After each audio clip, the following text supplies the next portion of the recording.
I'm Charlie Funk, and I'm President and CEO of MidWestOne Financial Group, which is headquartered in Iowa City, Iowa.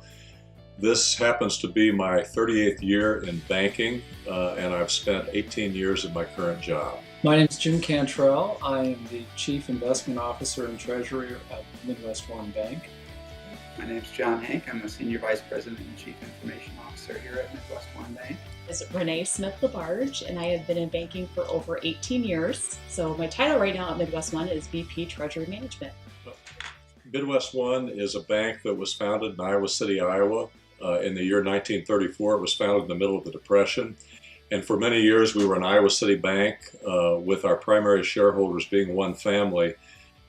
Today, we are a company located in 5 states. We have offices in 5 states. We're a public company. We're traded on the NASDAQ, and we have 45 offices. Well, community banking, most banks in America are community bankers, and I think community banking is in community. They tend to be more supportive of the community, not just in donations, but also in the time that officers and employees give to the communities.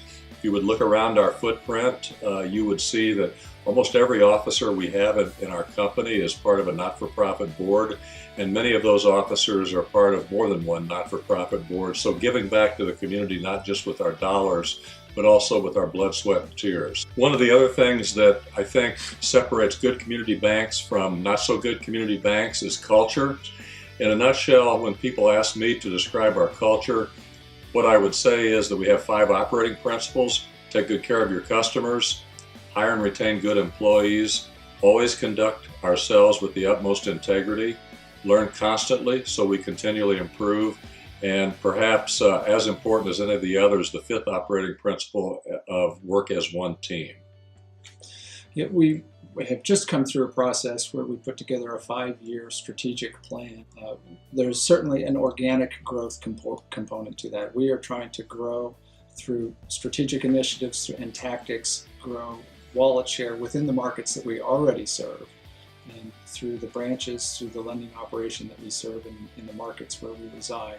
That will be supplemented by an acquisition strategy where we will identify potential acquisition candidates, and where it makes sense, through fill-in in-market types of acquisitions, or as we've done in Denver, as an example, an out-of-market acquisition where that may make sense as well.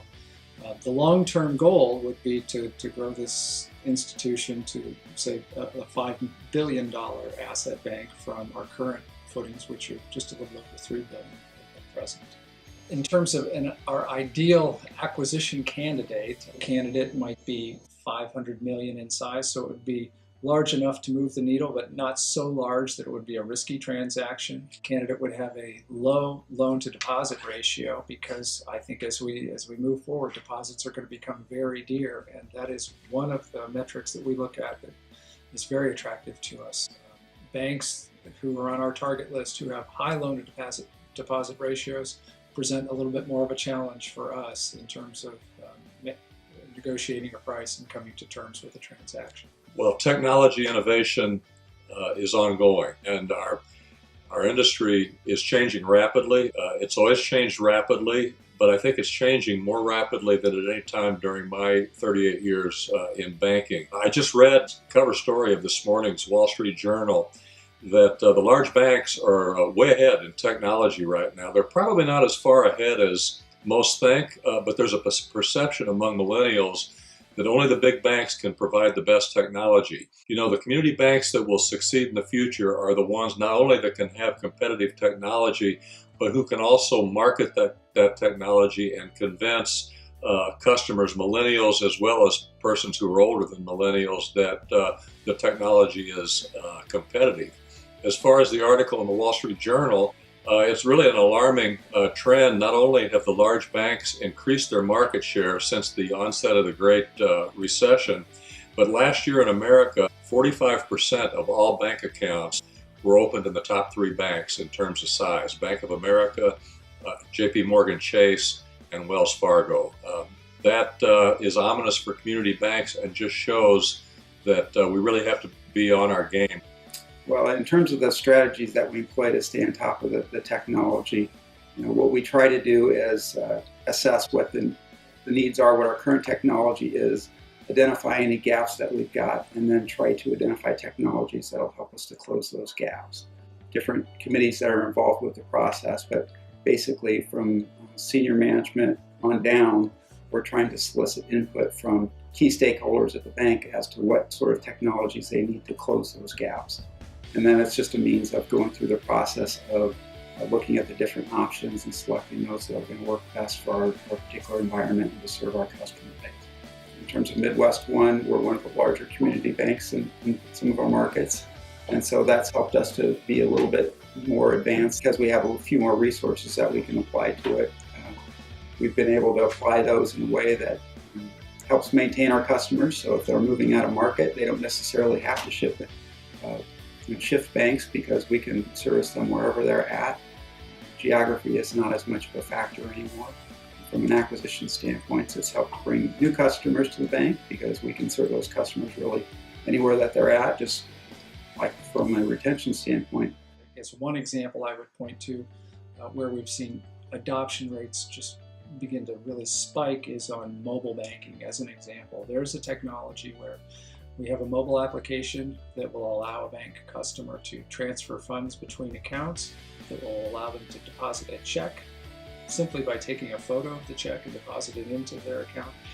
And my thought is that all the market information tells us that new account openers want and need and have to have that type of technology. And if we were to fall behind and lag behind, and there is some risk of that as a small bank, we don't have the resources that the large banks have to throw at technology, that we could fall behind.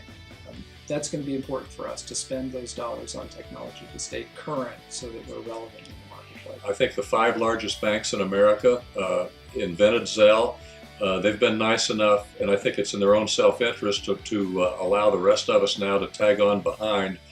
Zelle is a P2P option, and it's a better option than PayPal's Venmo. If you look at all the statistics and what people value, I think folks are going to find that Zelle is a better way to transfer money. It's real time. It's not delayed for a day or two, so the money's not being held someplace else. Just having Zelle is not enough, however. If we don't market Zelle, and if our employees don't embrace Zelle and tell our customers and potential customers about it, then our industry will fail. But given the growth rate that Bank of America and others have had with Zelle, I'm very optimistic that Zelle could be a game changer for not only for MidWestOne, but for banks in general. I think as a community bank, one of the things that we don't have that could be a drawback from larger banks is that we don't have a lot of in-house services or teams that can develop technology. And so we do rely on third parties and work strategically with them and making sure that we can offer those services to our customers. So third-party vendors are necessary in banking, but I also think there needs to be an alignment of how we work with those vendors and making sure that they're matching our values and our principles as a community bank. When selecting third-party providers for the bank, one of the primary concerns is looking at it from a risk-based standpoint. And a lot of the oversight and due diligence that we do conduct on third parties are related around security, making sure that they have appropriate controls in place and that they're following those on a consistent basis. Because they're going to be a lot of times delivering those services directly to the customer, which is a direct reflection on us. We're branding those services as MidWestOne Bank, so we want to make sure that they're upholding our service standards as well. Our main third-party provider, I would say, would probably be Fiserv. A lot of different systems that we use on a day-to-day basis here, whether it's our core system or our online banking or mobile banking systems as well. So, and as far as managing the risk associated with a lot of the third parties, we have a third-party risk management program that we have in place that allows us to take a consistent approach to conducting due diligence and oversight of our third-party relationships. And we have to do that on an ongoing basis too. Not only is that a regulatory expectation, but it's just a good business practice.